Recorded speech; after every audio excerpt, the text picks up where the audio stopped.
Hi guys, welcome back to Vintage Hunter Builds. So this video we go back to car hunting for our next build. So I found this amazing VW Kombi bus that's not very far from where I live, and I've always wanted to own one of these cars, and I thought let me just go check it out. Maybe might be your next car that we build.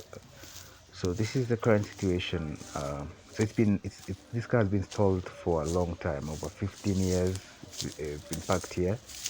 As you can see, it's really it's really it's been really tough on it. The weather has been tough on it. So, but needs totally new interior, needs engine works, body work. So basically, this is the whole deal, whole 9 yards.